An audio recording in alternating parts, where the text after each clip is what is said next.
cleaning out the crap, been lingering in my brain for far too long, bringing me down, walking about with a frown, headphones on, rotten song, loud.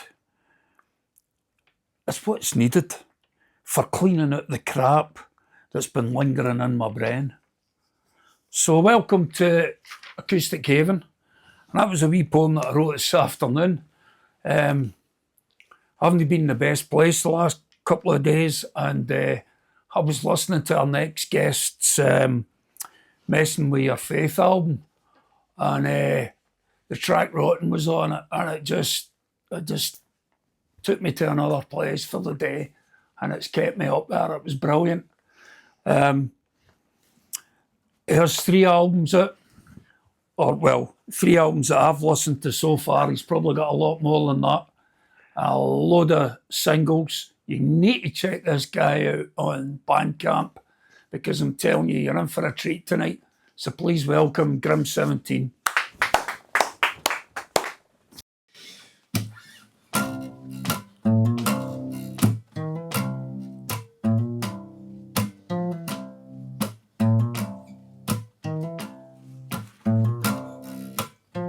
These people need new disease, fewer trees, perks are free, same old sleeves, smart machines by any means.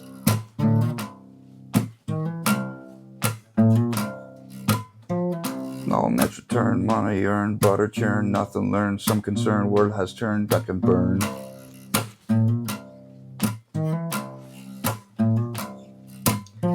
I'll wear the dress, clean the mess, be depressed, make my debt, complain less, beat my chest, done what's left.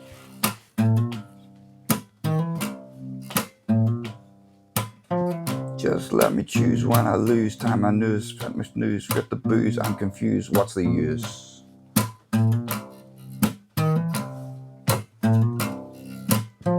Sit down and take it, slugger. Sit down and take it, slugger. Sit down and take it, slugger. Sit down and take it, slugger.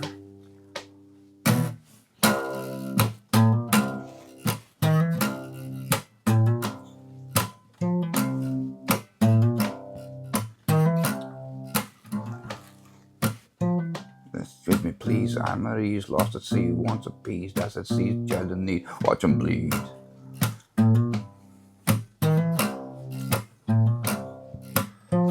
I'm nearly there, barely care, that's not fair, disrepair, where's my share? Over there, get the tear.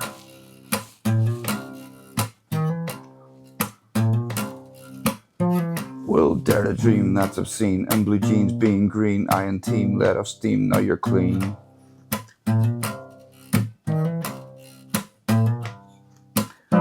Or start off dead, take the bread, eat the lead, overfed, still in bed, giving head, fear to tread.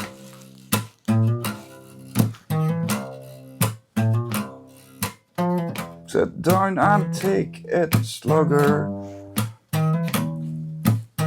Sit down and take it, slugger. Sit down and take it, slugger. Sit down and take it, slugger.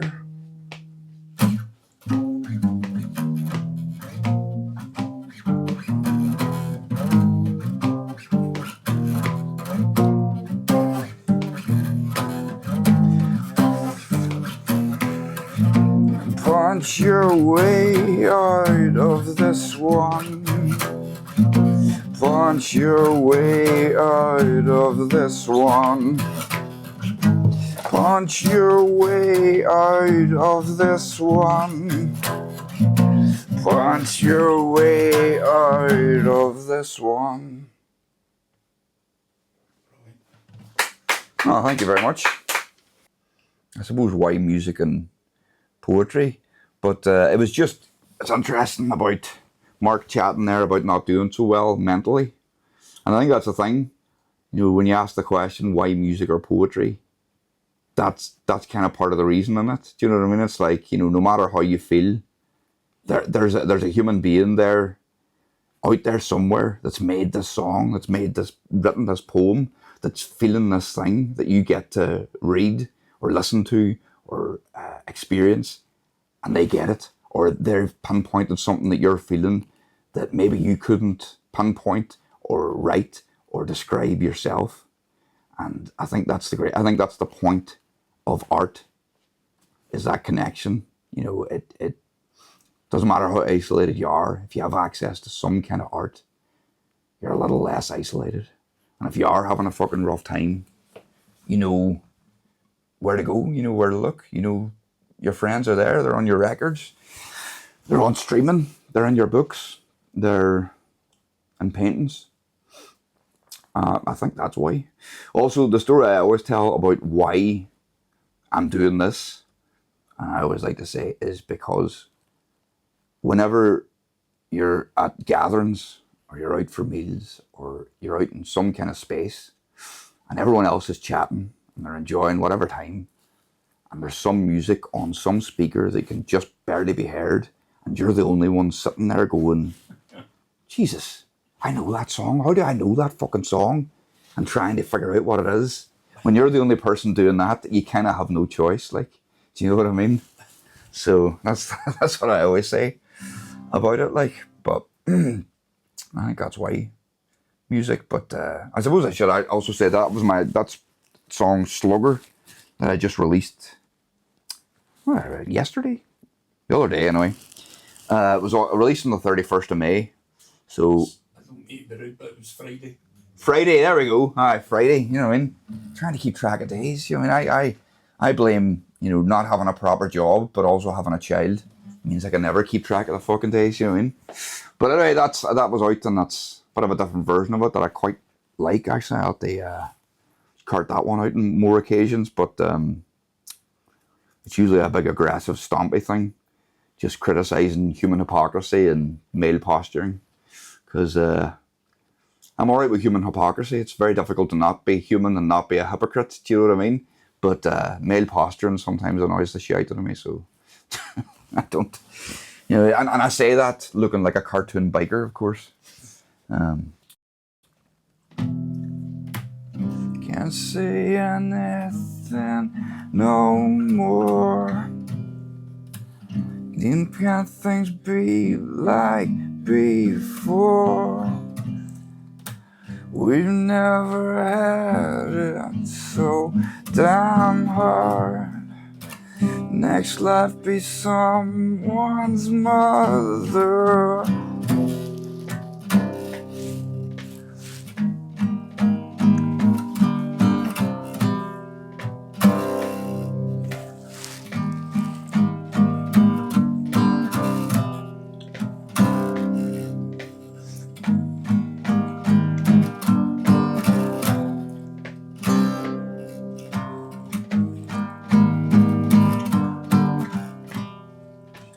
Why do we need each other?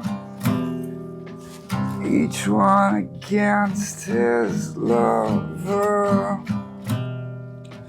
Maybe I'm just ungrateful.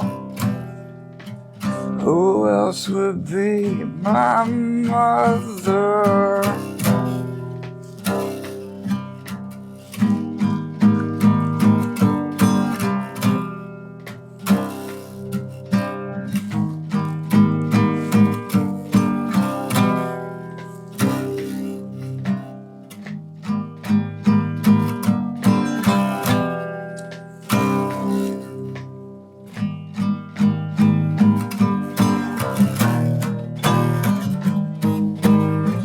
More before time, mother.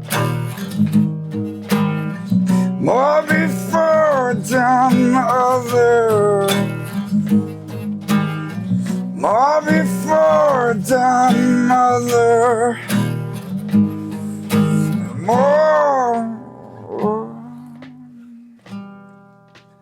Have I become much softer? When is the ever after? What will we do with too late? Finally forgive our mother.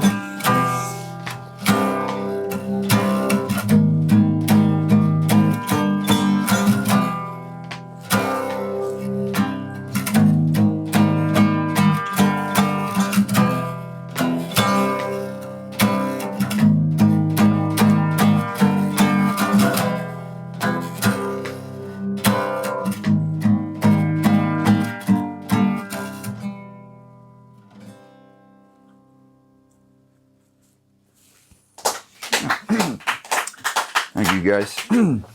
That was Mother's Day. That one's called. That was the last song I released. I can't remember when I released that, but it was a while ago. But that's my it's my ode to mothers. Actually, I know exactly when I released it. Now that I think about it, I released it on Mother's Day.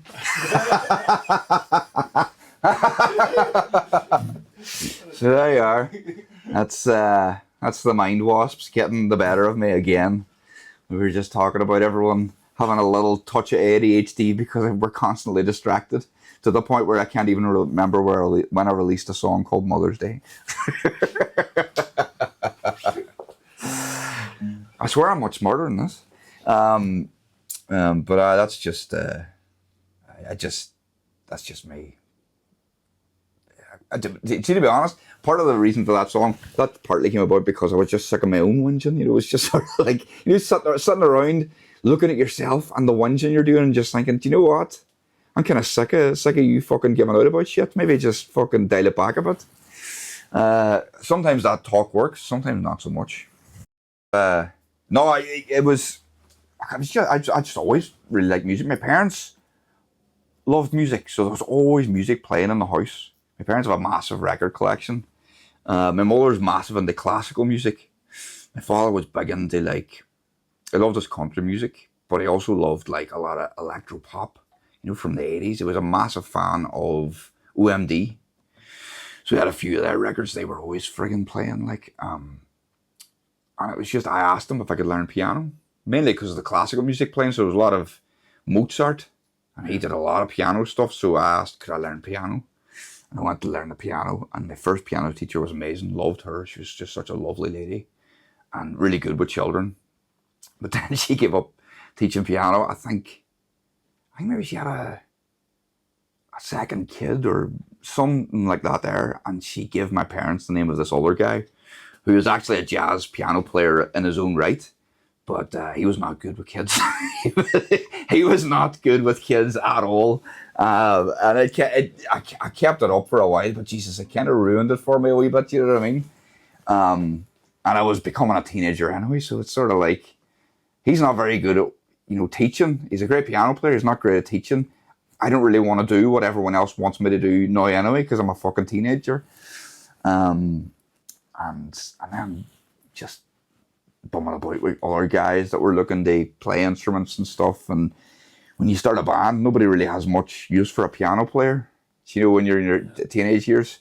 So the thing that the band needed was a bass player.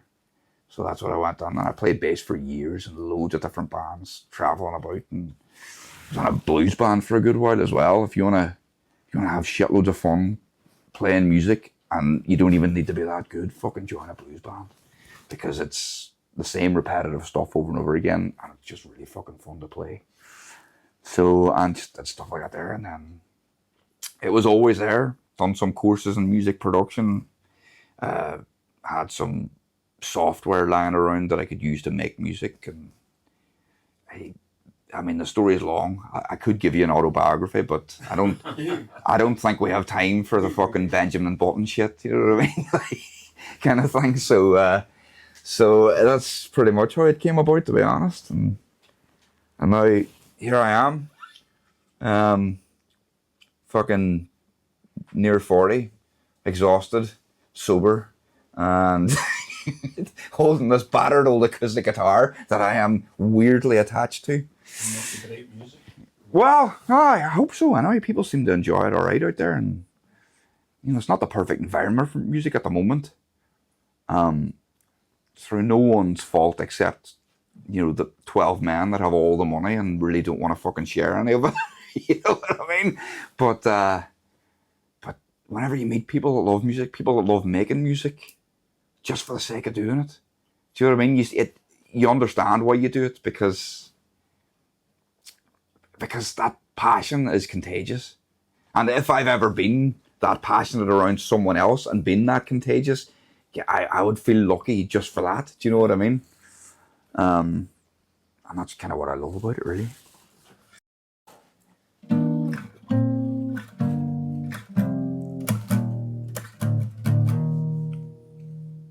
Pleasure wants me to beg, but I won't beg for some good reason. Someone I love's awake while I'm asleep.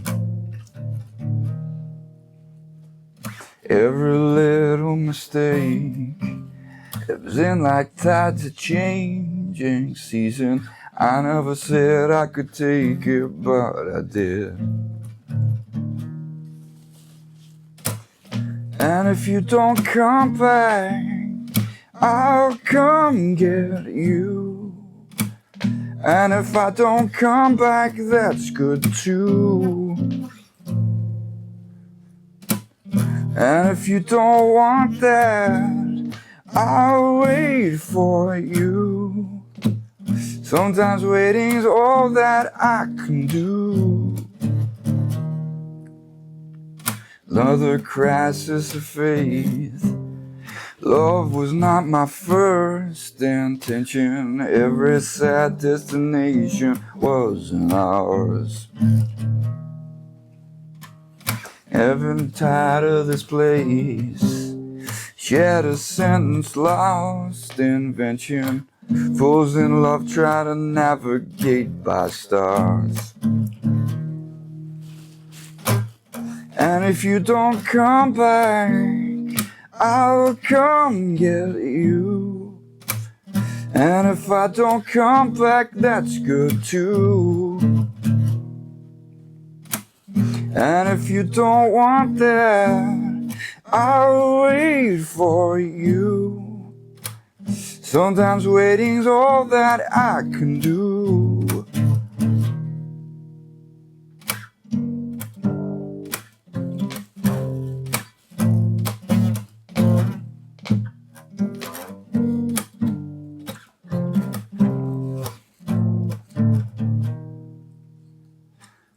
And if we have had our time together, what if I don't care if that is true? But if you don't come back, I'll come get you. And if I don't come back, that's good too. And if you don't want that, I'll wait for you. Sometimes waiting's all that I can do. And if you don't come back, I'll come get you. And if I don't come back, that's good too. And if you don't want that, I'll wait for you. Sometimes waiting's all that I can do.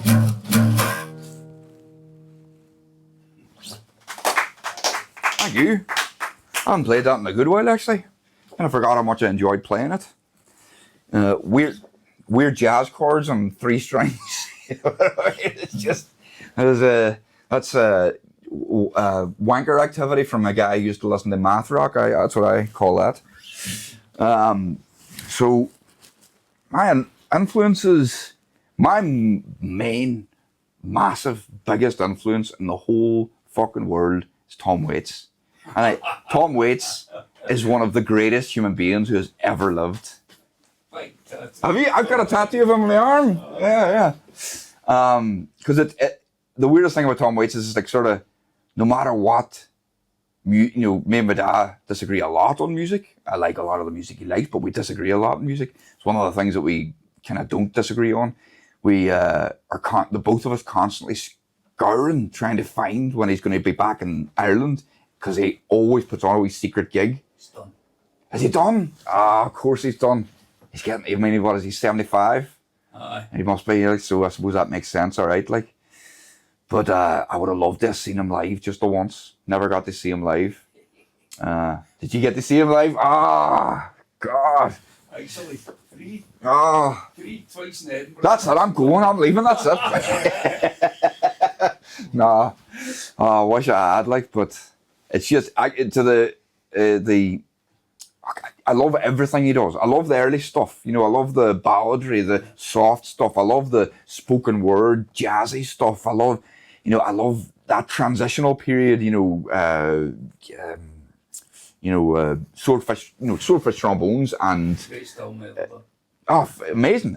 Like some of the stuff that he did on that. You know, like on Shore Leave, they pull out the chair in the recording studio, does that, and rather than sort of going, right, we have to take that again, he goes, oh, that's amazing, let's use that, and they chop it up on the tape and they use it throughout they don't even chop it up on the tape, they literally had someone on just pulling that chair, didn't they? Yeah. You know, and that's how it starts. That's how it starts, all experimental stuff that he does. Experimental. And it's the fact that everything becomes percussive. Because music, you know, and I know people that know music are going to argue with me about this, but music is finite. It's finite. You got your 12 notes on the fretboard, on the keyboard, and you got the configurations you can get out of, right, okay, and how you feel about that and how you sing over the top of it and all that type of stuff does make a difference, but it's still sort of finite, right? But as soon as you introduce rhythm, because drums you can tune drums, but you don't have to. There are tones going on there that you don't know what the hell's going to happen. You know, it's like, the other band I love is Tool, and Tool, every song is in D. Every song they do is in D, because the rhythms are so vastly different. You don't know what rhythm they're going to do next. You don't know what rhythm Danny Carey's about to break out with his 4 limbs that sound like 16. You don't know what's going to happen. You know, and the rhythms, that's what makes it interesting. And that's what Tom Waits does. You know, it's like making blues music sound like grunge music by, you know, making everything sound like cardboard boxes being, you know, shot at in a barn. You know what I mean? Someone with a Tommy gun just fucking, and then it's, because there's an amazing moment on the song God's Away on Business where he says there's a leak, and he says there's a leak, his voice blends in with the drum in the back round to the point where it sounds like he's saying there's a lock, because the drum's got this thing and it blends with his voice because his voice is almost percussive and it sounds like he's saying there's a lock, and that just sort of sums it up for me. It's just exploration of sound, and that's what I love, and that's what I've been trying to do, especially recently. It's why I'm playing this really shitty acoustic guitar. It's why all the synths on my new music, I'm almost just bashing the keyboard and trying to get the synths to make stuttering weird sounds. That's my influence. I have lots of other influences, obviously, as well, like, but there's no influence that I'm as passionate about as Tom Waits. I just think he's a fucking genius. Took all my money and my best friend. You know the story. Here it comes again. I have no pride. I have no shame. You gotta make it rain. Make it rain. Since you're gone, deep inside it hurts. I'm just another sad guest on this dark earth. I wanna believe in the mercy of the world again, so make it rain, make it rain. Night's too quiet, stretched out alone. I need the whip of thunder and the wind's dark moan. I'm not able, I'm just Cain. Open up the heavens, make it rain. I'm close to heaven, crushed at the gate. They sharpen their knives on all my mistakes. But what she done, you can't give it a name. You gotta just make it rain.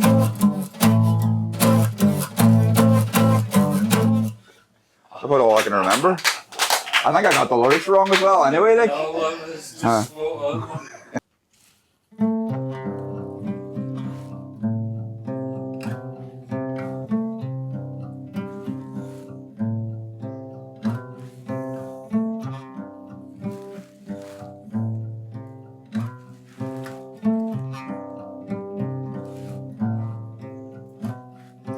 These will never be done. Word was always something other people did for fun. Too late now to save your children from this. Late kiss, last wish. Promise, don't you dare.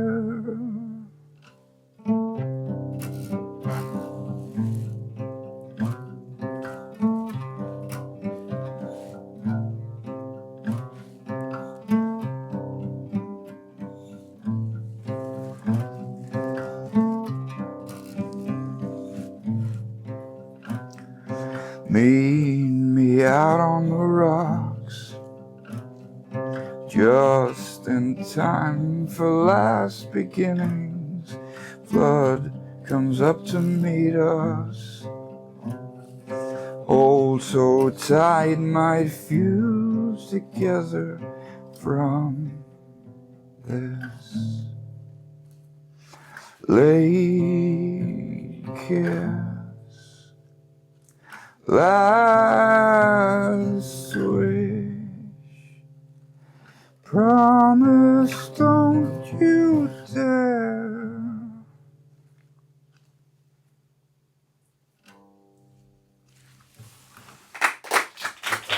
Thank you very much. That one was, well, it's called Seeking a Friend for the End of the World Now. It was going by its working title for ages, called Nursery Rhymed, which, because I just thought it sounded a bit like a nursery.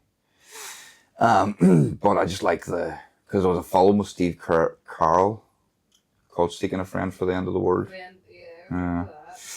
And it's just that second verse about, you know, as the apocalypse descends, just being with the person you love the most. So I thought that was kind of good. And I like film references. Do you know what I mean? Most of my tattoos are film references. Because I'm a big man-child millennial. Well, if that wasn't improvisation at its best, I don't know what is. Grim came in the other night expecting to do something else and ended up playing an acoustic set, which he wasn't prepared for. And man, fantastic, absolutely spot on. And yes, I'm going to say it again, every week it's an absolute pleasure to have the quality artists that we're getting on here. And in fact, Grim's girlfriend's here tonight. She's sitting in a chair just there. She was the very first person to phone and ask me about getting Grim in. And 2 minutes after that, my phone didn't stop ringing all day. And I didn't know if it was because we were that good or if it was the luck of the Irish. But anyway, thanks, Ern. Thanks, Grim. Thanks, Darren. And that sums us up from Acoustic Haven tonight. Thanks very much.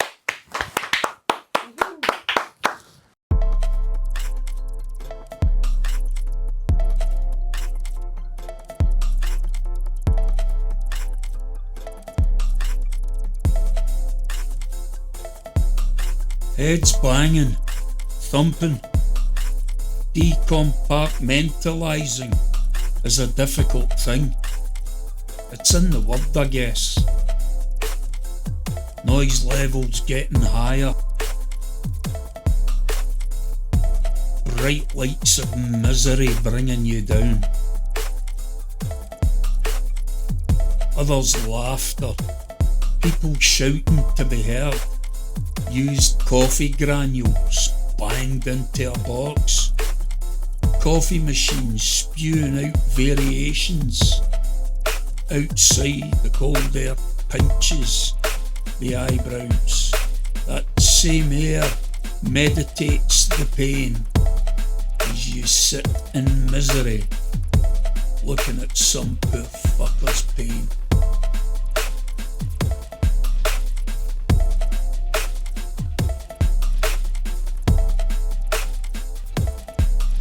Bright lights of misery bringing you down.